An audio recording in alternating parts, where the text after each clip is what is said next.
아니, 5살짜리 천덕꾸러기 아이가 천자문을 거꾸로 외웠다고? 그 한마디가 처음 마을에 퍼졌을 때 사람들은 코웃음을 쳤습니다. 굶주림에 떠는 고아 계집애와 그 등에 업혀 다니던 애물단지 사내 아이가 무슨 신동이란 말이냐고, 그런 헛소문이나 지어내는 세상이 참으로 어지럽다고 혀를 찼지요. 하지만 그 아이의 이름을 입에 올릴 때마다 사람들 목소리는 어느새 낮아졌습니다.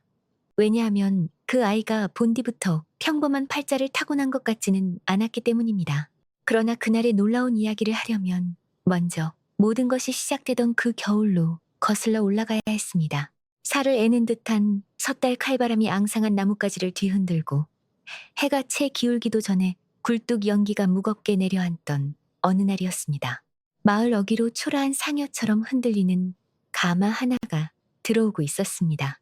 본디 새색시가 탄 꽃가마라면 비단 천이 드리워지고 풍악 소리라도 따라붙어야 하건만 그날 들어오던 가마는 이상하리만치 적막했습니다.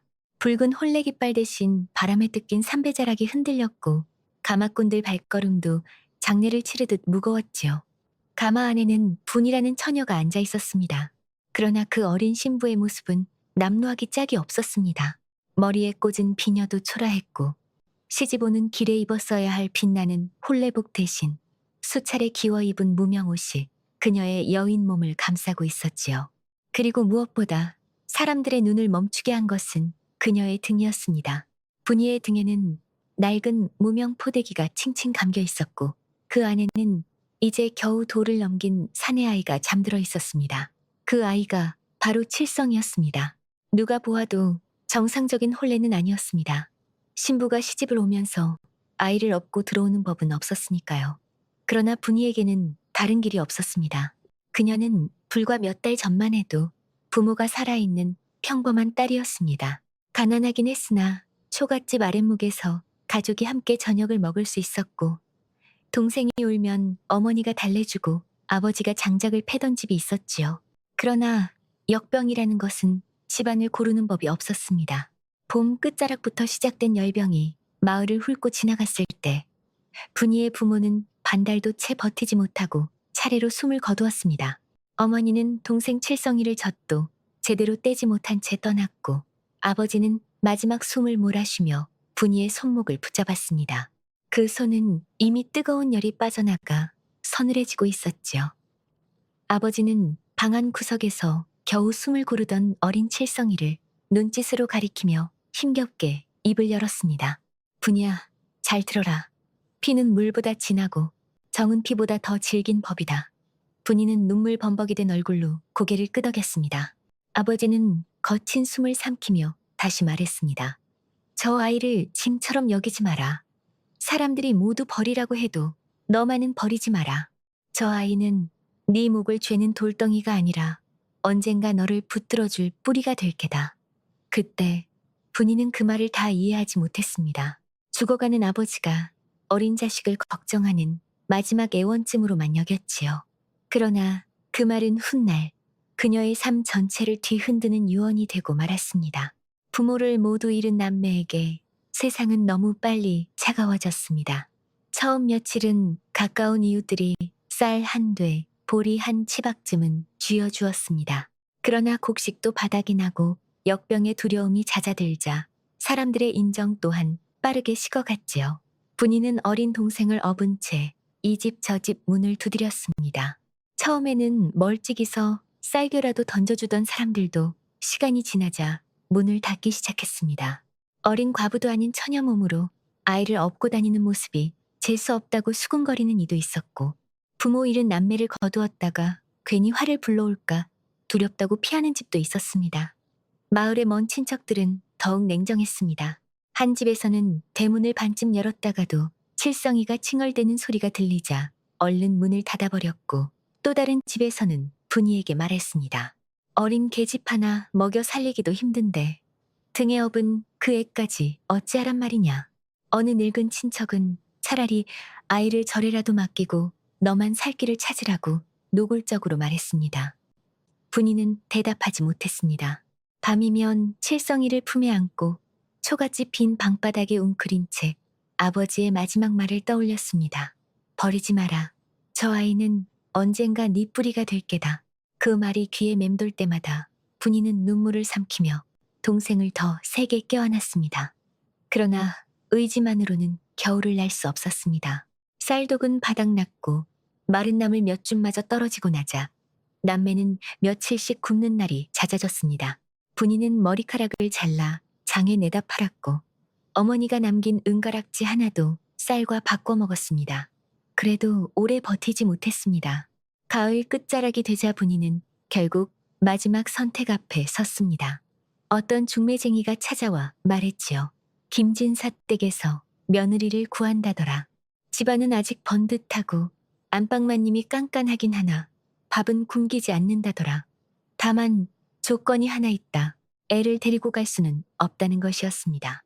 분이는 그 말 앞에서 입술이 하얗게 질렸습니다. 중매쟁이는 한숨을 쉬며 덧붙였습니다. 계집애가 살려면 독해져야 한다. 그 애를 업고는 아무데도 못 간다. 딱 잘라 말하면 아이를 버리지 않으면 혼사는 없다. 그날 밤 분이는 마당 한복판에 쪼그리고 앉아 오래 울었습니다. 칠성이는 아무것도 모른 채 누나 품에서 잠들어 있었지요. 분이는 자는 동생의 얼굴을 한참 들여다보았습니다. 둥근 이마, 아직 전내가 남은 뺨, 손가락을 꼭 쥔 작은 주먹. 이 아이를 어디에 두고 간단 말인가? 이 아이가 울다가 지치면 누가 안아준단 말인가? 이 아이가 밤에 열이라도 나면 누가 등에 업고 물을 먹인단 말인가? 대답은 없었습니다. 결국 분이는 새벽이 되기 전에 결심했습니다. 시집을 가더라도 동생을 업고 가기로 말입니다. 그것은 세상과 맞서는 일과도 같았습니다. 그리고 바로 그 결심 때문에 그녀의 혼례길은 처음부터 축복이 아닌 불길한 소동으로 시작되고 말았지요. 가마가 김진사 댁 대문 앞에 멈추었을 때 대문 바깥까지 나와 서 있던 시어머니 최 씨의 눈은 이미 매섭게 가늘어져 있었습니다. 감꾼들이 머뭇거리며 가마를 내려놓자 분이는 떨리는 손으로 문을 밀고 밖으로 나왔습니다. 찬바람이 얼굴을 후려쳤고 등에 업힌 칠성이는 낯선 기척에 몸을 뒤척였습니다. 최 씨의 시선은 분이의 얼굴을 지나 곧장 그녀의 등으로 향했습니다. 그 눈빛은 마치 사람을 보는 것이 아니라 웬 꺼림칙한 물건을 보는 것 같았지요. 아니, 저게 무엇이냐?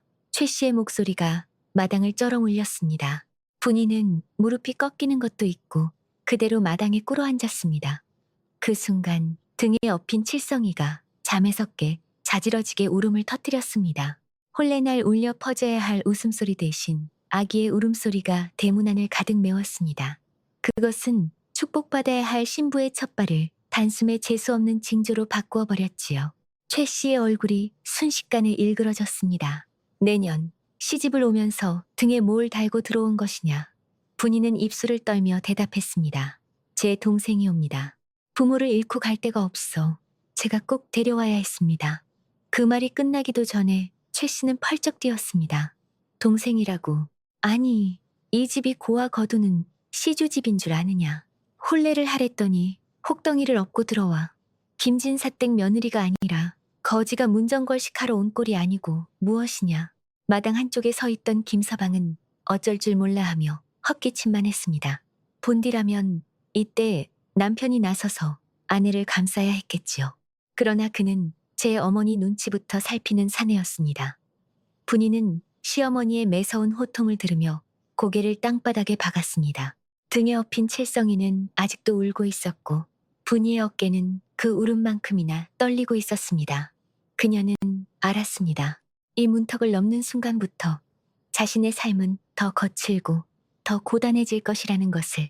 하지만 등을 타고 전해지는 동생의 작은 체온이 아직 남아있었기에 분이는 끝내 그 아이를 내려놓지 않았습니다. 세상 사람들은 모두 칠성이를 짐이라 불렀으나 그날 마당에 꿇어앉은 분이의 마음속에서는 오직 한 가지 생각만 타오르고 있었습니다. 무슨 일이 있어도 이 아이만은 살려야 한다는 생각이었습니다.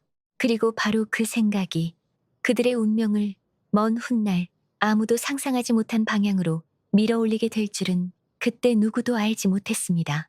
그날 마당 한가운데에 무릎을 꿇고 있던 분이는 결국 그 집의 며느리가 되었습니다. 그러나 그 며느리라는 이름이 그녀에게 따뜻한 자리 하나를 보장해 준 것은 아니었습니다. 혼례가 끝난 뒤에도 집안은 조용했고 축하의 말 한마디 들리지 않았습니다. 최 씨는 분이를 잠시 노려보다가 마당 끝 헛간을 손가락으로 가리켰습니다. 거기다 짐을 풀어라. 그래도 거기 두고 살아라. 분이는 아무 말도 하지 않았습니다. 등에 업힌 칠성이는 낯선 기척에 몸을 뒤척였고 작은 숨소리가 분이의 목덜미에 따뜻하게 닿고 있었습니다. 분이는 그 체온을 느끼며 조용히 고개를 숙인 채 헛간 문을 밀었습니다.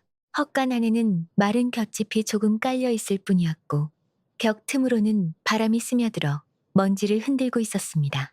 분이는 잠시 그 자리에 서 있었습니다.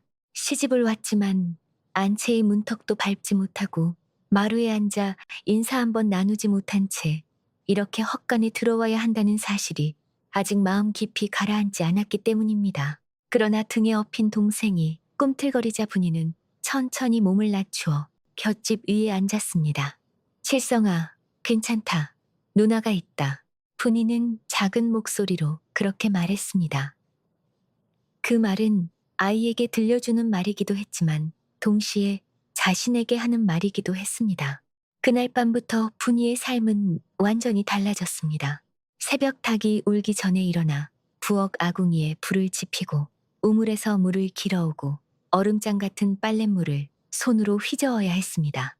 손이 얼어 감각이 사라질 때쯤이면 동쪽 하늘이 희미하게 밝아오고 그때쯤 헛간 구석에서 칠성이가 잠에서 깨어 울음을 터뜨리곤 했습니다. 처음 며칠 동안 그 울음소리는 집안 전체에 울려 퍼졌습니다. 그러면 어김없이 안채에서 최 씨의 날카로운 목소리가 터져나왔습니다. 또 우느냐? 저 재수 없는 울음소리 당장 그치게 하지 못하겠느냐? 분이는 손에 묻은 물을 털어낼 겨를도 없이 헛간으로 달려가야 했습니다. 칠성이를 품에 안고 달래다 보면 아이는 금세 울음을 멈추고 분이의 옷자락을 꼭 붙잡았습니다. 그러나 분이의 눈에서는 가끔 눈물이 먼저 떨어지곤 했습니다. 그래도 오래 울 수는 없었습니다. 울고 있는 시간이 길어질수록 돌아오는 것은 더 매서운 꾸지람이었기 때문입니다.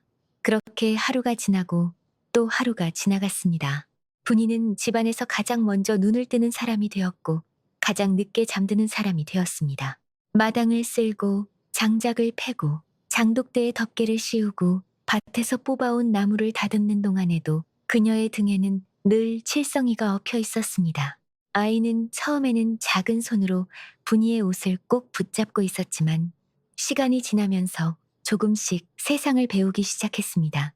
분이가 일을 하다가 잠깐 허리를 펴면 칠성이는 고개를 빼꼼히 내밀어 마당을 바라보곤 했습니다. 집안 사람들의 발걸음, 닭이 모이를 쪼는 모습, 바람에 흔들리는 빨랫줄 같은 것들이 모두 아이에게는 새로운 세상이었습니다. 하지만 그 세상은 따뜻한 곳이 아니었습니다. 최 씨는 여전히 칠성이를 눈에 거슬리는 존재로 여겼습니다. 어느 날 아침 칠성이가 헛간에서 기어나와 마당을 기웃거리자 최 씨가 혀를 차며 말했습니다. 저것 좀 보아라. 사람도 아닌 것이 집안을 기어다니고 있구나. 분이는 얼른 달려가 동생을 안아 올렸습니다. 죄송합니다. 앞으로는 마당에 나오지 않게 하겠습니다. 최 씨는 코웃음을 치며 돌아섰습니다.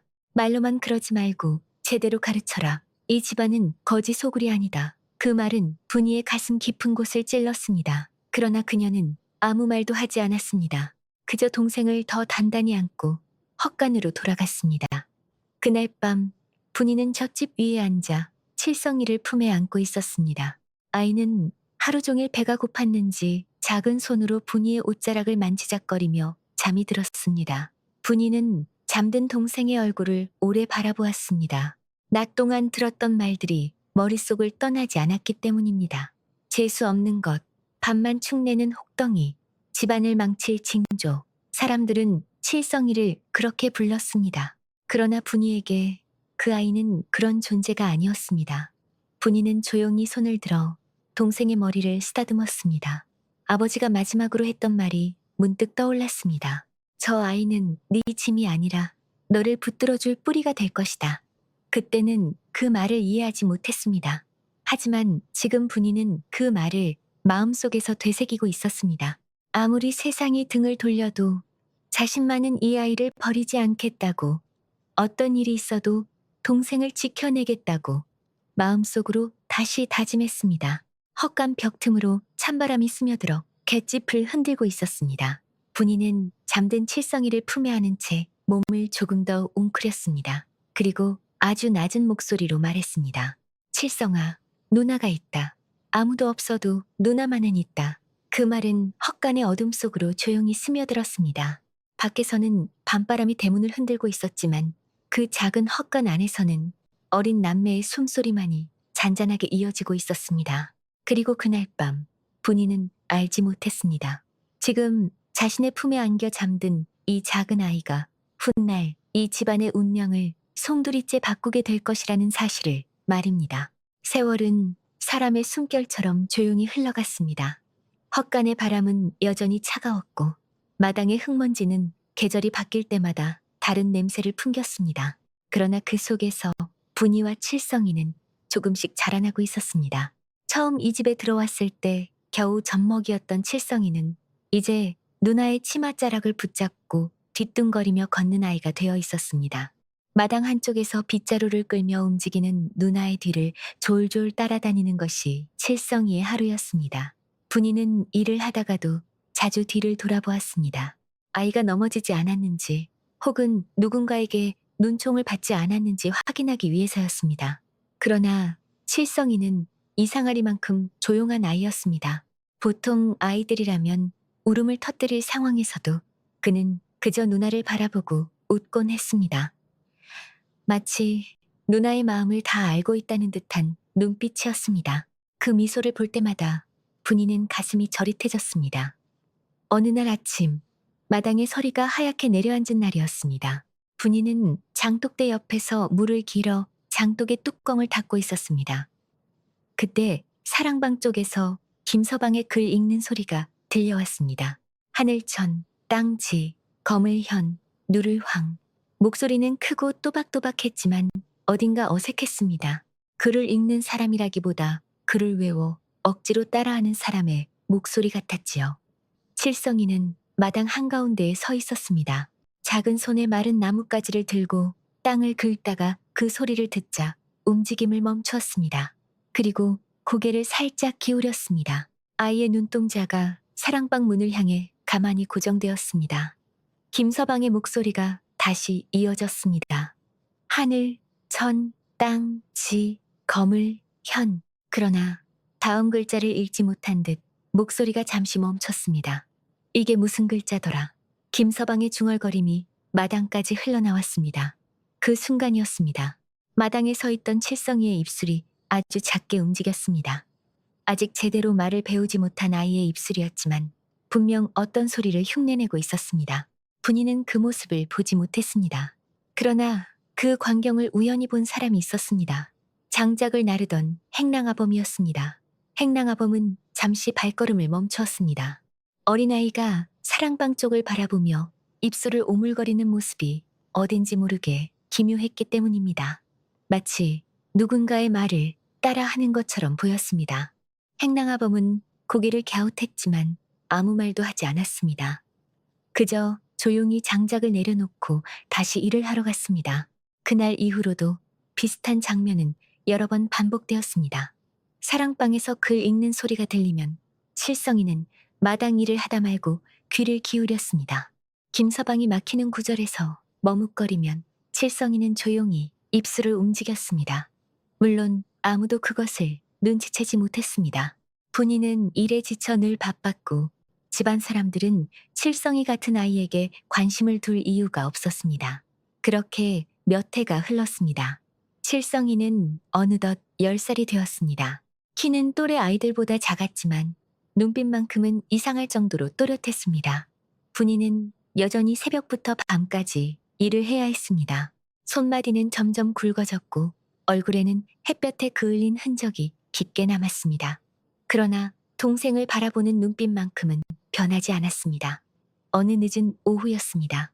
사랑방 문이 반쯤 열려 있었고 김서방은 책상 앞에 앉아 글을 읽고 있었습니다. 대학 지도는 제명덕하며 재신민하며 그러나 몇 구절 읽지 못하고 다시 멈추었습니다. 칠성이는 마당을 쓸다가 그 소리를 들었습니다. 그리고 빗자루를 멈추었습니다. 잠시 후 아주 낮은 목소리가 그의 입에서 흘러나왔습니다. 제지어 지선이니라. 그것은 김서방이 읽다 막힌 바로 그 다음 구절이었습니다. 물론 칠성이는 그것을 큰 소리로 말하지 않았습니다. 그저 자신도 모르게 입술 사이로 흘려보냈을 뿐입니다. 그 모습을 마침 행랑아범이 또 한 번 보게 되었습니다. 이번에는 그냥 지나치지 않았습니다. 행랑아범은 조심스럽게 다가왔습니다. 칠성아. 아이는 깜짝 놀라 뒤를 돌아보았습니다. 아범은 잠시 아이를 바라보다가 낮은 목소리로 물었습니다. 방금 뭐라고 했느냐? 칠성이는 잠시 망설였습니다. 아무 말도 안 했어요. 행랑아범은 미소를 지었습니다. 나는 늙었어도 귀는 아직 멀쩡하다. 방금 네가 한 말을 다시 해보거라. 칠성이는 한동안 침묵했습니다. 그러나 행랑아범의 눈빛이 꾸짖는 눈빛이 아니라는 것을 알자 조심스럽게 입을 열었습니다. 제지어 지선이니라.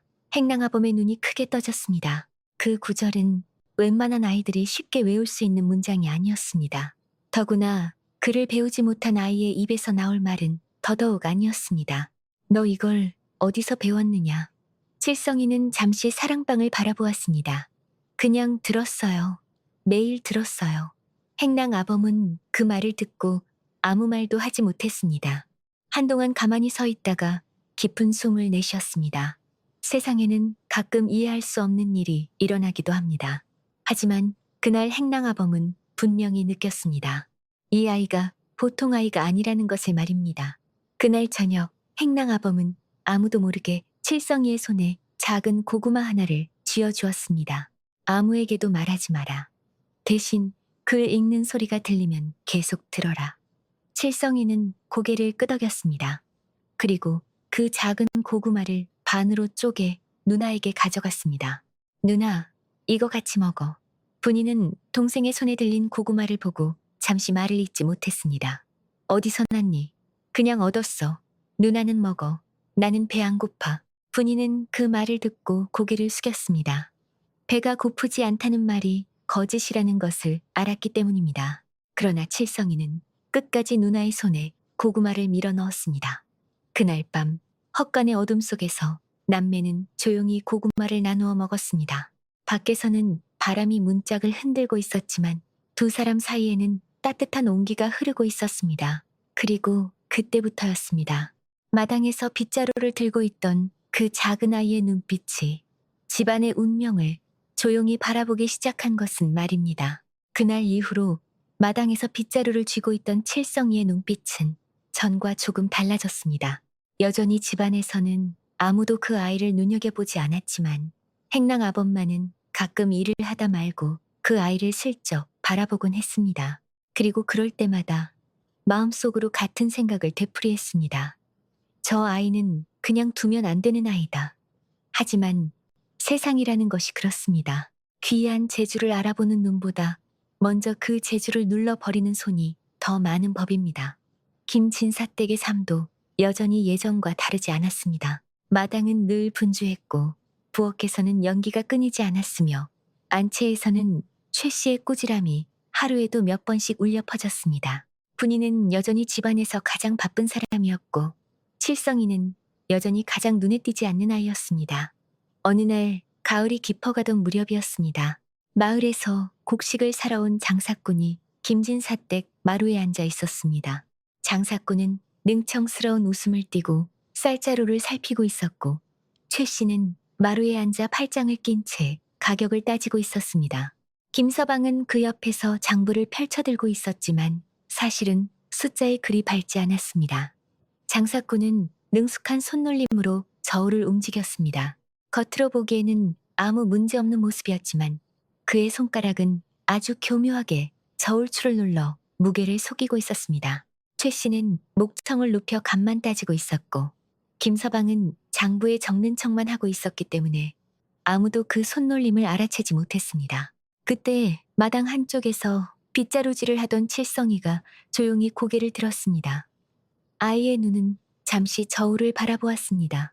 그리고 아무 생각 없이 혼잣말처럼 중얼거렸습니다.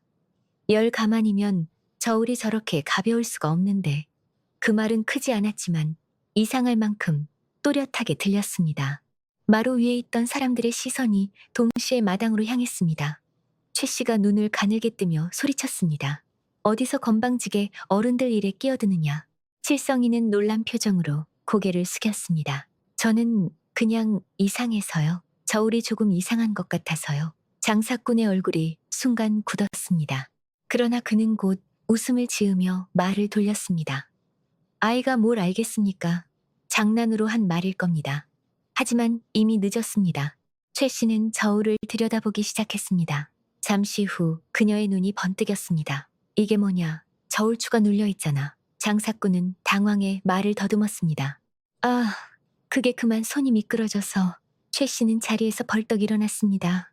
감히 내 집에서 사기를 치려고 했느냐. 장사꾼은 더 말하지 못하고 허리를 굽히며 서둘러 짐을 챙겼습니다. 그렇게 장사꾼이 떠나자 마루 위에는 잠시 어색한 침묵이 흘렀습니다. 최 씨는 마당을 쓸고 있던 칠성이를 힐끗 바라보았습니다. 고맙다는 말은 없었습니다. 그저 혀를 차며 중얼거렸습니다. 쥐새끼처럼 눈치만 빠르구나. 운이 좋아서 마친 거겠지. 그러나 그날 이후로 최 씨의 눈빛은 아주 미묘하게 달라졌습니다. 여전히 칠성이를 곱게 보지는 않았지만 가끔 집안에 작은 문제가 생기면 무심한 척 그 아이를 찾곤 했습니다. 칠성아, 저 문짝이 왜 자꾸 삐걱거리느냐. 가서 좀 보아라. 칠성이는 말없이 다가가 문짝의 경첩을 살펴보고 돌을 괴어놓거나 기름을 발라 문제를 고쳐놓았습니다. 또 어떤 날에는 곡식 창고에서 쥐가 곡식을 갉아먹는 일이 있었는데 칠성이는 쥐가 다니는 길을 정확히 찾아내 덫을 놓기도 했습니다. 집안 사람들은 그것을 그저 우연이라고 생각했습니다. 그러나 행랑 아범만은 알고 있었습니다. 저 아이는 단순히 눈치가 빠른 것이 아니라 세상을 다르게 보고 있다는 것을 말입니다. 그 무렵 김서방의 삶은 점점 더 흐트러지고 있었습니다. 과거 시험에 여러 번 떨어지면서 그의 마음은 이미 공부에서 멀어져 있었습니다. 낮에는 사랑방에서 책을 펼쳐놓았지만 글을 읽는 시간보다 한숨 쉬는 시간이 더 길었고 밤이 되면 몰래 주막을 드나들기 시작했습니다. 술이 늘어날수록 빚도 늘어났습니다. 그러나 집안 사람들은 그 사실을 알지 못했습니다. 김서방은 겉으로는 여전히 선비 행세를 하고 있었기 때문입니다. 어느 날 밤 칠성이는 헛간 구석에서 낡은 종이 조각 하나를 들여다보고 있었습니다. 그것은 김서방이 술에 취해 떨어뜨린 장부의 일부였습니다. 칠성이는 글자를 하나하나 더듬어 읽었습니다. 아이의 눈썹이 천천히 모였습니다. 숫자들이 이상하게 맞지 않았기 때문입니다. 들어온 돈과 나간 돈이 서로 맞지 않았고 곡식의 양도 장부에 적힌 것보다 훨씬 줄어들어 있었습니다. 칠성이는 잠시 종이를 내려다보다가 조용히 중얼거렸습니다. 이상하다. 이대로 가면 곡식이 남지 않는데. 그때 분이가 옆에서 바느질을 하다 말고 물었습니다. 뭐가 이상하니? 칠성이는 잠시 망설이다가 종이를 접어 품에 넣었습니다. 아니야 누나. 그냥 글자가 어려워서 그래. 분이는 더 묻지 않았습니다. 그러나 칠성이의 눈빛은 이미 먼 곳을 바라보고 있었습니다. 집안 어른들은 아직 아무것도 모르고 있었지만 어린아이의 머릿속에서는 이미 집안의 운명이 조용히 계산되고 있었습니다. 그리고 그 계산이 틀리지 않는다는 사실을 이 집안의 누구도 아직 알지 못하고 있었습니다. 그날 밤 칠성이는 한참 동안 잠들지 못했습니다. 헛간의 지붕 틈으로 스며든 달빛이 바닥에 희미하게 내려앉아 있었고 분이는 바느질을 하다 지친 몸을 겨우 눕힌 채 깊은 잠에 빠져 있었습니다. 그러나 칠성이의 눈은 여전히 떠 있었습니다.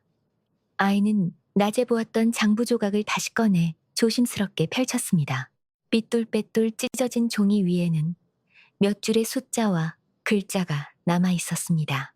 10살 아이가 읽기에는 어려운 글자들이었지만 칠성이는 오래전부터 그런 글자들을 귀로 들어왔기 때문에 하나씩 더듬어 이해할 수 있었습니다.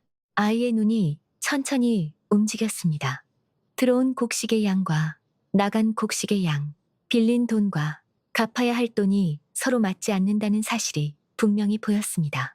그리고 그 차이는 생각보다 훨씬 컸습니다. 칠성이는 종이를 다시 접어 품속에 넣었습니다. 그리고 천장을 바라보며 조용히 숨을 내쉬었습니다. 이 집안이 오래 버티지 못할 것이라는 생각이 처음으로 마음속에 또렷하게 자리 잡았습니다. 다음 날 아침, 마당의 공기는 이상하게 무거웠습니다. 평소보다 집안 사람들이 일찍 일어났고, 안채에서는 최 씨의 날카로운 목소리가 여러 번 들려왔습니다. 얼마 지나지 않아 대문 밖에서 말발굽 소리가 들렸습니다. 낯선 사내들이 몇 명 들어왔고, 그들의 옷차림은 마을 사람들과 달랐습니다. 마당을 쓸고 있던 칠성이는 빗자루를 잠시 멈추었습니다. 사내들의 눈빛은 차갑고 거칠었습니다. 그들은 마루 앞에 서서 큰 소리로 외쳤습니다. 김진사댁 장남, 김서방 있느냐? 관아에서 온 사람들이다. 그 말이 떨어지자 마루 위의 공기가 얼어붙었습니다. 잠시 후 김서방이 사랑방에서 허둥지둥 걸어 나왔습니다. 얼굴은 이미 하얗게 질려 있었습니다. 사내 중 한 사람이 앞으로 나와 종이를 펼쳤습니다. 지난달 노름판에서 진 빚, 그리고 술집에서 빌린 돈, 그 외에 여러 보증 문서들이 적혀 있었습니다. 김서방의 손이 떨리기 시작했습니다. 그건 조금만 기다리면 갚을 수 있습니다. 사내는 냉소를 지었습니다. 기다리는 건 우리도 지쳤다. 오늘 안으로 해결하지 않으면 집안 물건부터 가져가겠다. 그 말이 끝나기도 전에 최 씨가 안채에서 뛰어나왔습니다. 무슨 소리냐? 우리 집의 빚이라니. 김서방은 고개를 들지 못했습니다. 마루 위의 침묵은 점점 무겁게 내려앉았습니다. 결국 사내들은 기다리지 않았습니다. 그들은 마당으로 들어와 집안의 세간을 하나씩 살피기 시작했습니다. 자개장, 찬그릇, 곡식자루, 장롱까지 모두 값이 매겨졌습니다. 최 씨는 그 광경을 보고 비명을 질렀습니다. 안 된다. 그건 우리 집안 물건이다. 그러나 사내들은 아무런 표정도 없이 물건들을 밖으로 옮기기 시작했습니다. 분이는 그 모습을 멀리서 지켜보고 있었습니다. 손에는 아직 젖은 빨래가 들려 있었지만 더 이상 움직일 수 없었습니다. 헛간에서 시작된 삶이 결국 여기까지 왔다는 생각이 머릿속을 스쳐 지나갔습니다. 칠성이는 마당 한쪽에 서서 그 모든 장면을 바라보고 있었습니다. 아이의 눈은 빠르게 움직였습니다. 사내들이 가져가는 물건의 수, 남아있는 곡식의 양, 마당에 쌓인 짐의 값어치를 하나하나 계산하고 있었습니다. 결국 사내 중 한 사람이 마지막으로 말했습니다. 이걸로도 빚이 다 갚이지 않는다. 집문서까지 내놓아라. 그 말이 떨어지자 최 씨의 얼굴이 창백해졌습니다. 김진사댁의 집문서는 조상 대대로 내려온 마지막 자산이었기 때문입니다. 그러나 선택은 없었습니다. 잠시 후 김서방의 떨리는 손이 집문서를 꺼냈습니다. 그 순간 마당 위의 공기는 완전히 무너져 내렸습니다. 집문서를 건네받은 사내는 잠시 그것을 살펴보더니 무심하게 말했습니다. 내일부터 이 집은 우리 것이다. 짐은 오늘 안으로 모두 나가라. 그렇게 말한 뒤 그들은 집문서를 품에 넣고 떠났습니다. 마당에는 한동안 아무 소리도 들리지 않았습니다. 최 씨는 그 자리에서 무너져 내렸고 김서방은 마루에 주저앉은 채 고개를 들지 못했습니다. 분이는 잠시 눈을 감았다가 다시 떴습니다. 이제 갈 곳이 없다는 사실이 분명해졌기 때문입니다. 그러나 그때 칠성이가 조용히 움직였습니다. 아이는 마당 바닥에 떨어져 있던 종이 조각 하나를 집어 들었습니다. 그것은 빚쟁이들이 버리고 간 찢어진 땅 문서의 일부였습니다. 대부분의 사람들은 그것을 쓰레기처럼 지나쳤지만 칠성이는 한참 동안 그 종이를 바라보았습니다. 그리고 아무 말 없이 그것을 조심스럽게 접어 품속에 넣었습니다. 아무도 눈치채지 못한 작은 행동이었습니다. 하지만 그 순간 칠성이의 눈빛은 이전보다 훨씬 깊어져 있었습니다. 집을 잃은 사람들의 한숨이 마당 위에 가라앉아 있었지만 그 속에서 어린아이의 머릿속에서는 또 다른 길이 조용히 열리고 있었습니다. 집문서를 내어준 그날 이후 김진사댁 사람들의 삶은 완전히 달라졌습니다. 해가 지기도 전에 마당은 텅 비어버렸고 그동안 집안을 가득 채우던 세간살이들은 하나도 남지 않았습니다. 자개장도, 챙그릇도, 곡식 자루도 모두 사라졌습니다. 마치 오랫동안 서 있던 집이 하루아침에 뿌리째 뽑혀나간 것처럼 허전한 공기만 남아 있었습니다. 결국 그들은 마을 외딴 곳에 있는 허름한 초가집 한 채로 쫓겨나게 되었습니다. 원래는 아무도 살지 않는 빈집이었지만 빚쟁이가 마지막 남은 체면이라도 지켜주겠다며 내어준 곳이었습니다. 초가집은 바람을 제대로 막지도 못하는 낡은 집이었고 방 안에는 먼지가 두껍게 쌓여 있었습니다. 문을 열자마자 퀴퀴한 냄새가 밀려왔습니다. 최 씨는 그 자리에서 한동안 움직이지 못했습니다. 평생을 큰 집 한 채에서 살던 사람이었으니 그 초라한 집이 받아들여지지 않았던 것입니다. 김서방은 고개를 숙인 채 아무 말도 하지 않았습니다. 분이는 조용히 걸레를 들고 방 안으로 들어갔습니다. 먼지를 털어내고 바닥을 닦기 시작했습니다. 누군가는 이곳을 집으로 만들어야 했기 때문입니다. 칠성이는 문 앞에 서서 그 모습을 바라보고 있었습니다. 아이의 눈에는 슬픔도 분노도 보이지 않았습니다. 대신 어딘가 깊이 생각하는 표정이 떠올라 있었습니다. 잠시 후 아이는 품속에서 종이 조각 하나를 꺼냈습니다. 김진사댁 마당에서 주워온 찢어진 땅 문서였습니다. 대부분의 사람들에게는 아무 쓸모없는 종이었지만 칠성이는 그것을 오래 바라보았습니다. 종이 위에는 희미하게 남아있는 글자와 인장이 있었습니다. 그 땅이 어디에 있는지 대략적인 위치도 읽을 수 있었습니다. 칠성이는 그 글자를 천천히 더듬었습니다. 그리고 그날 밤 아무에게도 말하지 않고 초가집을 빠져나왔습니다. 밖에는 겨울바람이 세차게 불고 있었습니다. 마을 뒤편 산자락으로 이어지는 길은 어둡고 조용했습니다. 칠성이는 손에 종이를 꼭 쥔 채 그 길을 따라 걸었습니다. 얼마 지나지 않아 산 아래에 넓게 펼쳐진 거친 땅이 나타났습니다. 돌이 많고 흙이 거칠어 아무도 농사를 짓지 않는 황무지였습니다. 사람들이 쓸모없는 땅이라고 말하던 바로 그곳이었습니다. 칠성이는 잠시 그 자리에 서 있었습니다. 그리고 조심스럽게 무릎을 꿇었습니다. 아이는 손으로 흙을 집어 들었습니다.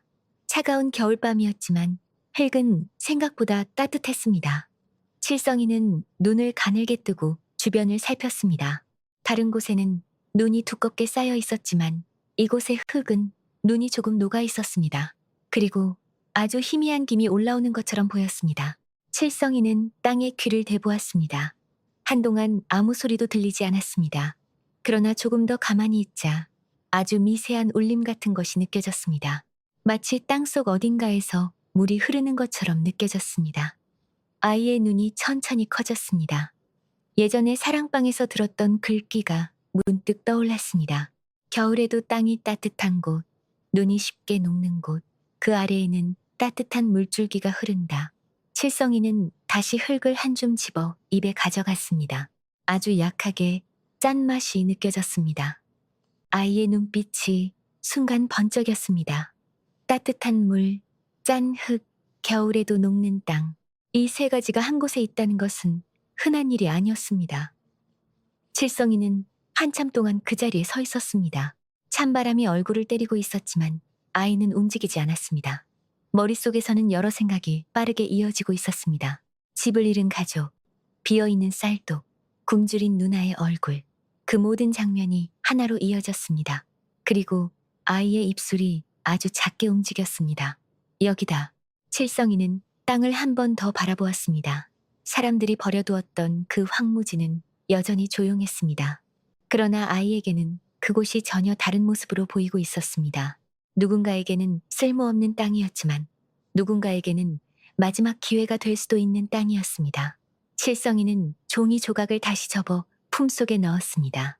그리고 천천히 몸을 일으켰습니다. 밤하늘에는 구름 사이로 희미한 달빛이 비치고 있었습니다. 아이는 한 번 더 그 땅을 바라본 뒤 돌아섰습니다. 발걸음은 여전히 조용했지만 마음속에는 분명한 결심이 자리 잡고 있었습니다. 그날 밤 아무도 모르게 어린아이의 눈이 집안의 마지막 희망을 찾아낸 것이었습니다. 그날 밤 산자락에서 돌아온 칠성이는 아무 말도 하지 않았습니다. 초가집 안은 여전히 어둡고 조용했습니다. 분이는 낮 동안 쌓인 피로에 지쳐 잠들어 있었고, 김서방은 방 한쪽에서 한숨을 쉬다가 어느새 깊은 잠에 빠져 있었습니다. 그러나 칠성이는 잠자리에 누워도 쉽게 눈을 감지 못했습니다. 아이의 머릿속에는 조금 전 산에서 보았던 장면이 계속 떠오르고 있었습니다. 겨울인데도 눈이 녹아있던 땅, 흙에서 느껴지던 따뜻한 기운, 그리고 아주 희미하게 올라오던 김 같은 것들. 칠성이는 눈을 감은 채 조용히 숨을 골랐습니다. 머릿속에서 들었던 글귀와 눈으로 본 장면이 하나씩 맞물리고 있었습니다. 누군가는 그냥 지나칠 작은 흔적이었지만 칠성이에게는 그것이 분명한 신호처럼 느껴졌습니다. 아침이 밝자 초가집 안의 공기는 여전히 무거웠습니다. 쌀독은 거의 비어 있었고 아궁이에 넣을 장작도 얼마 남지 않았습니다.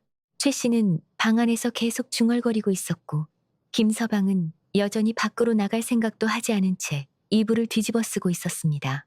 분이는 아무 말도 하지 않고 물을 기르러 나갔습니다. 그러나 그녀의 얼굴에는 지친 기색이 분명히 보였습니다.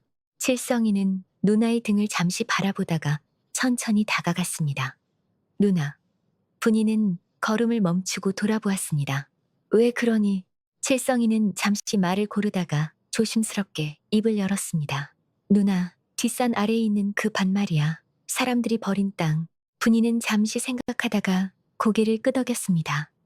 그래, 돌 많고 농사 안 되는 그 땅 말이냐. 칠성이는 눈을 반짝이며 말했습니다. 거기 땅이 이상해. 겨울인데도 따뜻해. 분이는 잠시 웃었습니다. 아이가 배가 고파 헛소리를 하는 것이라 생각했기 때문입니다. 그런 데가 어디 있니? 그냥 추워서 그렇게 느꼈겠지. 그러나 칠성이는 고개를 저었습니다. 아니야 누나. 거기서 김이 올라왔어. 흙도 짰어. 분이는 그 말을 듣고 잠시 말이 없었습니다. 아이의 눈빛이 장난을 치는 눈빛이 아니었기 때문입니다. 하지만 지금 상황에서 그 말에 매달릴 여유는 없었습니다. 분이는 부드럽게 아이의 머리를 쓰다듬었습니다. 그래도 그런데 혼자 다니면 위험하다. 산에는 짐승도 있고 길도 험하다. 다음부터는 누나 몰래 가지 마라. 칠성이는 더 말하지 않았습니다. 그러나 아이의 눈빛은 여전히 흔들리지 않았습니다. 그날 오후 칠성이는 다시 산으로 향했습니다. 이번에는 더 천천히 걸었습니다. 주변의 나무와 돌, 바람의 방향까지 하나하나 살피며 걸어 올라갔습니다. 마침내 어젯밤에 보았던 그 자리로 돌아왔습니다. 땅은 여전히 조용했습니다. 그러나 가까이 다가가자 다시 그 따뜻한 기운이 느껴졌습니다.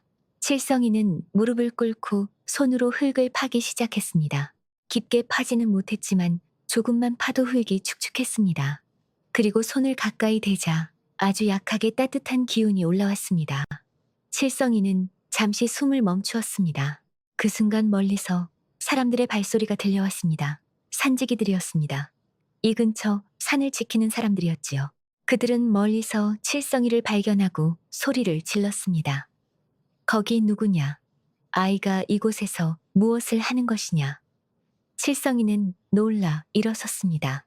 산지기들은 몽둥이를 들고 빠르게 다가왔습니다. 이곳은 함부로 들어오는 곳이 아니다. 도둑이냐? 칠성이는 급히 고개를 저었습니다. 아닙니다. 저는 그냥 땅을 보러 왔습니다. 산지기들은 의심스러운 눈으로 아이를 노려보았습니다. 10살짜리 아이가 혼자 산에 올라와 땅을 본다는 말이 쉽게 믿기지 않았기 때문입니다. 그때 칠성이는 품속에서 조심스럽게 종이 조각을 꺼냈습니다. 찢어진 땅 문서였습니다. 아이는 그것을 두 손으로 들어보였습니다. 이 땅, 우리 거예요. 산지기들은 서로 얼굴을 마주 보았습니다. 그리고 종이를 받아 자세히 살펴보았습니다. 종이는 낡고 찢어져 있었지만 분명한 인장이 찍혀 있었습니다. 한동안 말이 없던 산지기 중 한 사람이 낮은 목소리로 말했습니다. 이 땅이 김진사댁 땅이었던 건 맞다. 그런데 그 집은 이미 망하지 않았느냐. 칠성이는 조용히 대답했습니다. 맞아요. 그래서 버려진 거예요. 산지기들은 잠시 생각에 잠겼습니다. 그때 갑자기 땅 아래에서 아주 미묘한 소리가 들렸습니다. 마치 물이 끓기 시작할 때 나는 작은 울림 같은 소리였습니다. 칠성이는 그 소리를 듣고 눈을 크게 떴습니다. 아이는 손으로 땅을 가리켰습니다. 지금 들리죠? 땅이 숨쉬고 있어요. 산지기들은 처음에는 믿지 않았습니다. 그러나 잠시 후 정말로 흙 사이에서 따뜻한 김이 조금씩 올라오기 시작했습니다. 겨울 산속의 차가운 공기 속에서 그것은 아주 분명하게 보였습니다. 산지기들의 눈이 천천히 커졌습니다. 그리고 그 순간 아무도 예상하지 못했던 일이 그 자리에서 조용히 시작되고 있었습니다. 산지기들은 처음에는 눈앞의 광경을 쉽게 믿지 못했습니다. 겨울 산속에서 땅이 따뜻하게 김을 내뿜는 일은 흔한 일이 아니었기 때문입니다. 한 산지기가 조심스럽게 발로 흙을 건드렸습니다. 그러자 방금 전까지 얼어붙어 있던 흙이 부드럽게 갈라지며 그 아래에서 더 짙은 김이 피어올랐습니다. 차가운 바람 속에서 그 김은 더욱 또렷하게 보였습니다. 산지기들은 서로 얼굴을 바라보았습니다. 그리고 잠시 후 가장 나이가 많은 산지기가 낮은 목소리로 중얼거렸습니다. 이건 보통 땅이 아니다. 칠성이는 아무 말도 하지 않은 채 그 장면을 바라보고 있었습니다. 아이의 눈에는 두려움보다는 확신이 담겨 있었습니다. 조금 전까지 자신이 느꼈던 따뜻한 기운이 틀리지 않았다는 것을 눈앞에서 확인하고 있었기 때문입니다. 산지기들은 곧 주변의 흙을 더 파보기 시작했습니다. 삽도 곡괭이도 없었지만 손과 나뭇가지로 흙을 조금씩 긁어냈습니다. 그러자 땅 아래에서 더 따뜻한 기운이 올라왔습니다. 그리고 어느 순간 아주 작은 물줄기가 흙 사이로 스며 나오기 시작했습니다. 처음에는 손가락만 한 물줄기였습니다. 그러나 잠시 후 그 물줄기는 점점 굵어지기 시작했습니다. 김이 더욱 짙어졌고 따뜻한 냄새가 공기 속에 퍼졌습니다. 산지기들은 더 이상 의심하지 않았습니다. 이것은 분명 온천이었습니다. 겨울에도 얼지 않는 따뜻한 물, 병을 낫게 하는 약수로 불리던 바로 그 온천 말입니다. 산지기들은 흥분을 감추지 못했습니다. 이런 땅이 이곳에 있었다니. 그런데 아무도 몰랐다니. 그때 한 사람이 칠성이를 바라보았습니다. 이걸 네가 먼저 알아본 것이냐. 칠성이는 잠시 망설이다가 고개를 끄덕였습니다. 그냥 땅이 따뜻해서요. 산지기는 잠시 아이를 바라보다가 고개를 끄덕였습니다. 어린아이라고 해서 우연히 찾은 것이 아니었습니다. 아이의 눈빛에는 분명한 판단이 담겨 있었기 때문입니다. 산지기들은 곧 마을로 내려가 이 사실을 알렸습니다. 그리고 소문은 생각보다 훨씬 빠르게 퍼졌습니다. 겨울 산속에서 따뜻한 물이 솟아났다는 이야기, 그것을 10살 아이가 발견했다는 이야기가 하루 만에 온 마을에 퍼졌습니다. 처음에는 믿지 않는 사람도 많았습니다. 그러나 직접 산으로 올라가 김이 피어오르는 땅을 본 사람들은 모두 같은 말을 했습니다. 정말 따뜻한 물이 나온다. 그 소식은 결국 관아에도 전해졌습니다. 며칠 후 고을 사또가 직접 산으로 올라왔습니다. 사또는 두툼한 옷을 입고 수행원들과 함께 그 자리에 섰습니다. 그리고 손으로 물을 떠보았습니다. 물은 분명 따뜻했습니다. 사또는 잠시 생각에 잠겼습니다. 이런 온천은 흔한 것이 아니었습니다. 제대로 개발하면 고을 전체가 살아날 수도 있는 귀한 자원이었습니다. 사또는 곧 물었습니다. 이 땅의 주인은 누구냐? 주변 사람들의 시선이 동시에 칠성이에게 향했습니다. 칠성이는 잠시 조용히 서 있었습니다. 그리고 품속에서 조심스럽게 종이 조각을 꺼냈습니다. 찢어진 땅 문서였습니다. 종이는 낡고 일부는 찢어져 있었지만 인장은 분명하게 남아 있었습니다. 사또는 그 종이를 받아 자세히 살펴보았습니다. 잠시 후 고개를 끄덕였습니다. 이 땅은 원래 김진사댁의 땅이었군. 그러나 그 집은 이미 빚 때문에 이 땅을 버렸지. 칠성이는 또렷한 목소리로 말했습니다. 그래서 저희가 가지고 있습니다. 사또는 잠시 아이를 바라보았습니다. 어린아이의 얼굴이었지만 눈빛은 어른처럼 차분했습니다. 사또는 조용히 웃었습니다. 네 말이 맞다. 버려진 땅이라면 먼저 찾은 사람이 주인이다. 사또는 수행원에게 명령했습니다. 이곳을 정식으로 기록하라. 그리고 온천을 개발할 준비를 하라. 주변 사람들 사이에서 웅성거림이 일어났습니다. 가난한 아이가 하루아침에 큰 땅의 주인이 된 것이었습니다. 그러나 칠성이는 그 소란 속에서도 조용히 서 있었습니다. 아이의 시선은 멀리 산 아래를 향하고 있었습니다. 그곳에는 작은 초가집이 하나 있었습니다. 그 집 안에는 여전히 세상이 무너진 것처럼 앉아있는 누나가 있었습니다. 칠성이는 조용히 중얼거렸습니다. 누나, 이제 괜찮아. 그리고 그 순간 버려졌던 땅에서 솟아난 따뜻한 물처럼 남매의 삶도 조용히 새로운 길로 흐르기 시작하고 있었습니다. 온천이 발견되었다는 소식은 생각보다 훨씬 빠르게 퍼져나갔습니다. 처음에는 마을 사람들만 산자락을 찾아왔지만 며칠이 지나자 인근 고을 사람들까지 몰려들기 시작했습니다. 겨울 산속에서 따뜻한 물이 솟아난다는 이야기는 그 자체만으로도 사람들의 마음을 움직이기에 충분했기 때문입니다. 어떤 이는 아픈 부모를 업고 올라왔고 어떤 이는 다친 다리를 절며 찾아왔습니다. 사람들은 뜨거운 김이 피어오르는 그 물을 바라보며 하나같이 같은 말을 했습니다. 참으로 신기한 일이다. 이런 곳이 왜 이제야 알려졌단 말인가. 그러나 그 자리에서 가장 조용한 사람은 칠성이었습니다. 아이는 늘 조금 떨어진 곳에 서서 사람들을 바라보고 있었습니다. 사람들의 발걸음, 말소리, 그리고 온천을 바라보는 눈빛까지 모두 천천히 살피고 있었습니다. 사또의 명령이 내려지자 곧 온천을 정리하는 작업이 시작되었습니다. 산 지게들과 마을 사람들이 함께 돌을 치우고 물길을 정리했습니다. 처음에는 작은 웅덩이처럼 보였던 온천은 조금씩 모습을 드러냈습니다. 김이 피어오르는 물은 점점 넓어졌고 주변에는 따뜻한 기운이 퍼졌습니다.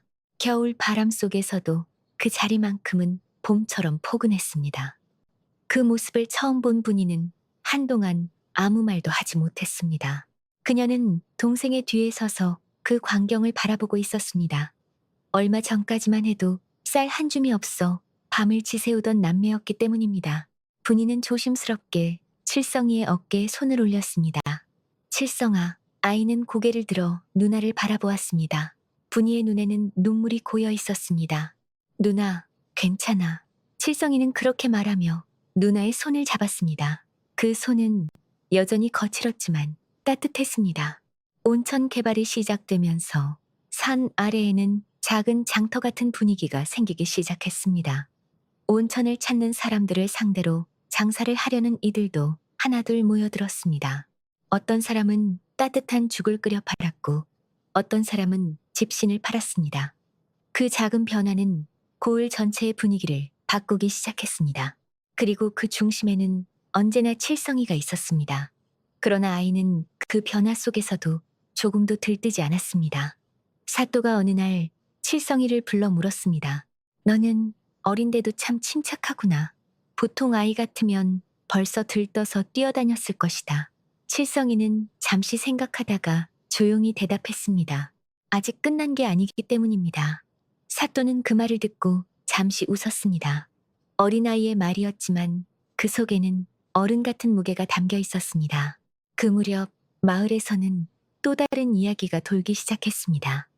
예전에 김진사 댁에 살던 최 씨와 김서방의 소식이었습니다. 집을 잃은 뒤 두 사람은 마을을 떠나지 못하고 여기저기 떠돌며 살고 있었습니다. 예전에는 남의 집 안채에 앉아 사람들을 부리던 최 씨였지만 이제는 남의 문 앞에서 밥을 구걸하는 신세가 되어 있었습니다. 김서방 역시 예전처럼 선비 행세를 할 수 없었습니다. 술과 빚으로 무너진 삶은 다시 일어설 힘이 남아있지 않았습니다. 어느 날 두 사람은 온천 이야기를 듣게 되었습니다. 겨울산에서 온천이 솟아났고 그것을 발견한 사람이 바로 칠성이라는 이야기였습니다. 최 씨의 눈이 번뜩였습니다. 그 애가 찾았다고. 그 애가. 김서방 역시 놀란 얼굴로 고개를 들었습니다. 잠시 후 두 사람의 눈빛이 동시에 변했습니다. 욕심이었습니다. 그 땅은 원래 김진사 댁의 땅이었다는 사실을 떠올렸기 때문입니다. 최 씨는 이를 악물었습니다. 그건 우리 땅이다. 우리가 버렸다고 해서 남의 것이 될 수는 없다. 김서방 역시 고개를 끄덕였습니다. 그렇지. 그 애가 어떻게 감히 우리 땅을 차지한단 말인가. 결국 두 사람은 산으로 향했습니다. 낡은 옷을 입고 있었지만 걸음은 빠르고 조급했습니다. 온천이 있는 곳에 도착했을 때 많은 사람들이 이미 모여 있었습니다. 그리고 그 한가운데에 칠성이와 분이가 서 있었습니다. 최 씨는 사람들을 밀치며 앞으로 나왔습니다. 그리고 큰 소리로 외쳤습니다. 이 땅은 우리 집 땅이다. 그 말에 사람들의 시선이 동시에 그쪽으로 향했습니다. 분이는 그 목소리를 듣자 몸이 굳었습니다. 그 목소리는 결코 잊을 수 없는 목소리였기 때문입니다. 칠성이는 천천히 돌아섰습니다. 그의 눈앞에는 예전에 자신들을 쫓아냈던 두 사람이 서 있었습니다. 순간 공기가 조용해졌습니다. 사람들은 모두 그 장면을 지켜보고 있었습니다. 그러나 칠성이의 얼굴에는 아무런 흔들림이 없었습니다. 아이는 잠시 두 사람을 바라보다가 아주 천천히 입을 열었습니다. 여기 왜 오셨습니까? 그 목소리는 조용했지만 또렷했습니다. 그리고 그 순간 오래전 헛간에서 시작된 남매의 시간이 다시 한번 새로운 갈림길 앞에 서게 되었습니다. 온천가에는 잠시 아무 소리도 들리지 않았습니다. 김이 천천히 피어오르는 물 위로 사람들의 숨소리만 조용히 떠돌았습니다. 모두의 시선이 한 곳으로 모여 있었습니다. 초라한 차림의 노파와 중년 사내, 그리고 그 앞에 서 있는 어린아이. 오래전 한 집에서 살던 사람들이 다시 마주선 순간이었습니다. 최 씨는 한 발짝 앞으로 나왔습니다.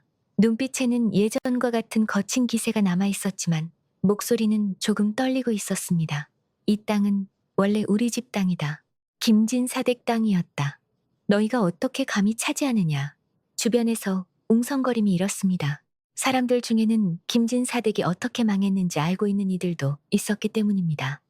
칠성이는 잠시 아무 말도 하지 않았습니다. 아이는 천천히 최 씨의 얼굴을 바라보았습니다. 그리고 조용히 입을 열었습니다. 그 땅은 비 때문에 버려졌습니다. 문서도 이미 넘겨졌습니다. 저는 버려진 종이를 주었을 뿐입니다. 그 말은 짧았지만 분명했습니다. 김서방이 그 말을 듣고 얼굴을 붉혔습니다. 버려졌다 해도 우리 조상 땅이다. 아이가 감히 어른을 가르치려 드느냐. 그러나 그때 뒤에서 낮은 목소리가 들렸습니다. 그만하면 되었어. 사람들 사이를 가르며 사또가 앞으로 나왔습니다. 그는 이미 상황을 알고 있었습니다. 사또는 잠시 최 씨와 김서방을 바라보았습니다. 눈빛에는 냉정한 기색이 서려 있었습니다. 조상 땅을 지키지 못한 것은 당신들이다. 노름과 빚으로 날려놓고 이제 와서 어린아이를 탓하느냐. 최 씨는 잠시 말을 잇지 못했습니다. 사또의 목소리는 더 단단해졌습니다. 이 땅은 이미 버려졌고 먼저 발견한 이가 주인이다. 그것이 이 고을의 법이다. 사람들 사이에서 조용한 탄성이 흘러나왔습니다. 최 씨의 어깨가 조금씩 내려갔습니다. 한때는 마을에서 가장 큰 집 안채에 앉아 사람들을 부리던 사람이었지만 이제는 아무 말도 할 수 없는 처지가 되어 있었습니다. 김서방 역시 고개를 숙였습니다. 그때 칠성이가 조용히 앞으로 한 걸음 나왔습니다. 아이는 두 사람을 바라보았습니다. 예전 헛간에서 들었던 말들, 추운 밤마다 누나가 동생을 감싸 안던 모습이 잠시 머릿속을 스쳐 지나갔습니다. 그러나 아이의 눈에는 분노가 남아있지 않았습니다. 대신 아주 차분한 빛이 담겨 있었습니다. 칠성이는 주변 사람들을 바라보았습니다. 그리고 사또에게 조용히 말했습니다. 나으리, 저는 이 온천을 혼자 쓰고 싶지 않습니다. 그 말에 사람들이 다시 술렁였습니다. 사또는 잠시 눈을 가늘게 뜨고 아이를 바라보았습니다. 칠성이는 천천히 말을 이어갔습니다. 아픈 사람들도 오고 가난한 사람들도 옵니다. 돈이 없어도 물에 몸을 담글 수 있게 하고 싶습니다. 사또의 얼굴에 작은 미소가 떠올랐습니다. 어린아이의 말이었지만 그 속에는 큰 뜻이 담겨 있었습니다. 좋다. 그 말이 끝나자 온천가의 공기가 조금 부드러워졌습니다. 그날 이후 온천은 점점 더 많은 사람들에게 알려지기 시작했습니다. 먼 고을에서도 사람들이 찾아왔고 병을 앓던 노인들이 따뜻한 물에 몸을 담그며 눈물을 흘리기도 했습니다. 온천 주변에는 작은 집들이 생겨났고 장터도 조금씩 커졌습니다. 그리고 그 중심에는 언제나 두 남매가 있었습니다. 분이는 여전히 아침마다 가장 먼저 일어나 온천 주변을 살폈습니다. 그러나 이제 그녀의 손은 더 이상 헛간의 차가운 바닥을 쓸지 않아도 되었습니다. 칠성이는 여전히 책을 가까이 두었습니다. 아이는 온천을 지키는 일과 함께 글을 배우기 시작했습니다. 밤이 되면 작은 등불 아래에서 글자를 하나씩 읽었습니다. 그리고 가끔 책을 덮고 누나를 바라보았습니다. 누나, 분이는 바느질을 멈추고 고개를 들었습니다. 왜 그러니? 칠성이는 잠시 미소를 지었습니다. 옛날에 누나가 나 업고 다녔잖아. 분이는 잠시 웃었습니다. 그게 언제 이야기냐? 칠성이는 고개를 저었습니다. 저는 잊지 않았어요. 누나가 없었으면 저는 여기까지 못 왔어요. 분이는 아무 말도 하지 않았습니다. 그저 조용히 동생의 머리를 쓰다듬었습니다. 온천 위로 따뜻한 김이 천천히 올라오고 있었습니다. 겨울에도 얼지 않는 물처럼 오래전 헛간에서 시작된 남매의 삶도 그렇게 따뜻하게 이어지고 있었습니다. 사람들은 그 이야기를 오래도록 기억했습니다.